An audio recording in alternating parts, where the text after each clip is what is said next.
ಹಾಕಿದ ಉತ್ತರಮ್ಮ. ಅಣ್ಣ ಏನಣ್ಣ, ಈ ಸಮಾಜದ ನಿಂದನೆಯ ಮಾತಿಗೆ ನಾವು ಕಿವಿ ಕೊಡಬೇಕೆ?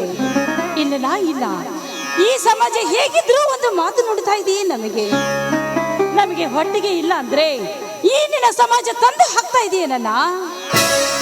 ಎಂದಿಗೂ ಈ ಸಮಾಜದ ಬಗ್ಗೆ ನಾವು ತಲೆ ಕೆಡಿಸಿಕೊಳ್ಳಬಾರ್ದು. ಯಾಕೆಂದ್ರೆ ನೀವಿಬ್ಬರು ಮುತ್ತಿನಂತ ಅಣ್ಣಂದಿರು. ಈ ನನ್ನ ತಂಗಿಗೆ ಏನು ಕಡಿಮೆ ಮಾಡಿದ್ದೀರಾ ನೀವು? ಕಣ್ಣಲ್ಲಿ ಕಣ್ಣಿಟ್ಟು ನನ್ನನ್ನು ಜೋಪಾನ ಮಾಡ್ತಾ ಇದ್ದಾರಾ ಅಂದಾಗ ಅಣ್ಣ, ನೀವಿಬ್ರು ನನ್ನ ಎರಡು ಕಣ್ಣುಗಳು ಇದ್ದಂತೆ ಅಣ್ಣ, ನನ್ನ ಎರಡು ಕಣ್ಣುಗಳು ಇದ್ದಂತೆ. ತಂಗಿ ನಿರ್ಮಲ, ಈ ಎರಡು ಕಣ್ಣಿಗೆ ಕಳಂಕ ಬರದಂತೆ ನೋಡಿಕೊಳ್ಳು ಹೋಗುಬಾರ ನಿನ್ನದಮ್ಮ. ಒಳ್ಳೆ ಶ್ರೀಮಂತನ ವರನನ್ನು ನೋಡಿ ಸುಪ್ಪತ್ತಿಗೆ ಮೇಲೆ ತೇಲಾಡಿಸುವಂತೆ ಮಾಡುವ ಈ ಅಣ್ಣ ತಮ್ಮಂದಿರ ಕೆಲಸ. ಹೋಗೋಣ ಅಣ್ಣ, ಇಷ್ಟು ಬೇಗ ನನಗೇಕೆ ಮದುವೆ ಬೇಕು? ಮೊದಲು ಅದು ಎಲ್ಲ ಇರಲಿ, ತುಂಬಾ ಹೊತ್ತಾಗಿದೆ. ಇಬ್ರು ಸೇರಿ ಊಟ ಮಾಡಿದ್ರಂತೆ. ಬಾ ಅಣ್ಣ. ನಡೆಯಮ್ಮ, ಊಟ ಮಾಡೋಣ. ಮುಂದಿನ ಕೆಲಸ. ಅಣ್ಣ, ಊಟ ಮಾಡುವ ಮೊದಲು ಈ ನನ್ನ ಮುದ್ದಾದ ತಂಗಿಯಿಂದ ಒಂದು ಗೀತೆ ಕೇಳಬೇಕಂದ ಆಸೆ ಆಗಿದೆ. ಹಾ ತಂಗಿ, ಏನಣ್ಣ? ಈ ನಿನ್ನ ಅಣ್ಣನಿಗೋಸ್ಕರ ಒಂದು ಗೀತೆ ಹಾಡಮ್ಮ. ಸರಿ ಅಣ್ಣ. ಅಣ್ಣ, ನೀ ಮರೆತಿರೋ ಈ ನಿನ್ನ ತಂಗಿ ಮಾತ್ರ ಎಂದಿಗೂ ಮರೆಯುವುದಿಲ್ಲ. ನಿಮ್ಗೋಸ್ಕರನೇ ಈಗಲೇ ಹಾಡ್ತಾ ಇದ್ದಾಳೆ ನಿಮ್ಮ ತಂಗಿ.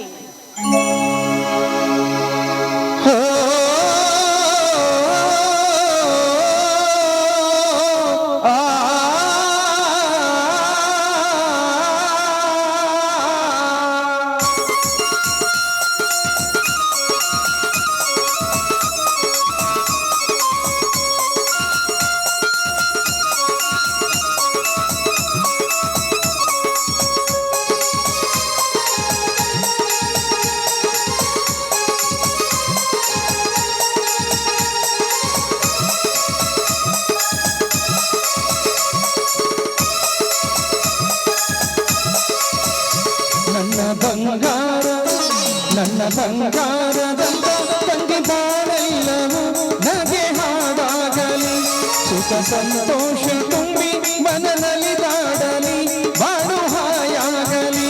ದೈವ ತಂದಂತವರ ಇಂದು ಈ ಅನ್ನಗೆಂದು, ದೈವ ತಂದಂತವರ ಇಂದು ಈ ಅನ್ನಗೆಂದು.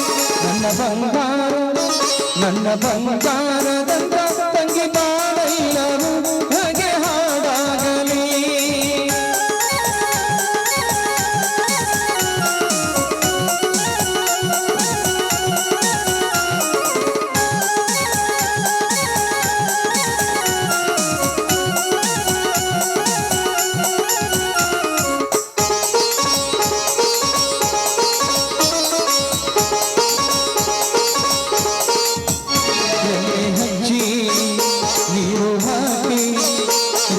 ಸೀರೆ ಉಡಿಸಿ ನಾನು ನಲಿದೆ, ಕುಂಕುಮ ಹಚ್ಚಿ ಅಕ್ಷತೆ ಹಾಕಿ ಕೂಡ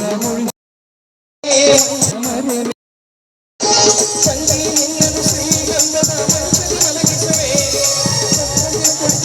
ಹಾಡಿ ಗಾಡಿ ಬೀಸುವೆ, ನನ್ನ ಬಂಗಾರ ನನ್ನ ಬಂಗಾರ